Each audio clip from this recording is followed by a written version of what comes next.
എടുത്ത് അല്ലെങ്കിൽ പുതുതായി ഈ ജോലിയിലേക്ക് പ്രവേശിച്ചവരല്ലാത്ത എല്ലാ മുഖങ്ങളും പരിചിതമാണ് എന്നുള്ള ഒരു സന്തോഷം ഞാൻ ഈ അവസരത്തിൽ അറിയിക്കുകയാണ്.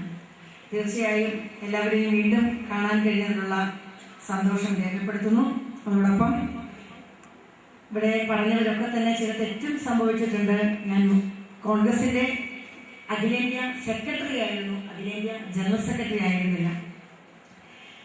ഇവിടെ വരാൻ കഴിഞ്ഞതിനുള്ള സന്തോഷം എന്ന് പറയുമ്പോൾ GSU ഒരുപക്ഷെ കേരളത്തിലെ ഏത് സംഘടന സ്ത്രീ ശാക്തീകരണ വിഷയം ഏറ്റെടുക്കുന്നതിന് മുമ്പ് തന്നെ ആ സംഘടനയിൽ സ്ത്രീ ശാക്തീകരണം നിർബന്ധമാണ് എന്ന് വ്യവസ്ഥ ചെയ്ത ഒരു സംഘടനയാണ് എന്ന് പറയാതിരിക്കാൻ കഴിയില്ല.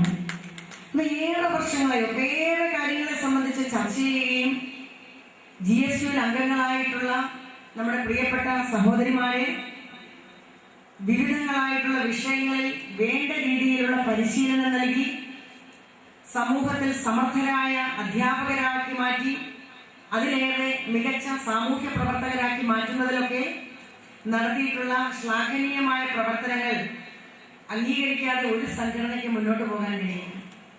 GSU ഒരു വശത്ത് അധ്യാപകരുടെ അവകാശ സംരക്ഷണങ്ങൾക്ക് നിൽക്കുമ്പോൾ അതോടൊപ്പം തന്നെ വിദ്യാഭ്യാസത്തിന്റെ മൂല്യം ഉയർത്തിപ്പിടിക്കുന്നതിന് വേണ്ടിയിട്ടുള്ള നിരവധിയായ നിർദ്ദേശങ്ങൾ മാറി മാറി വരുന്ന സർക്കാരുകളുടെ മുഖം നോക്കാതെ നൽകിക്കൊണ്ടിരിക്കുന്ന ഒരു സംഘടനയാണ് GSU.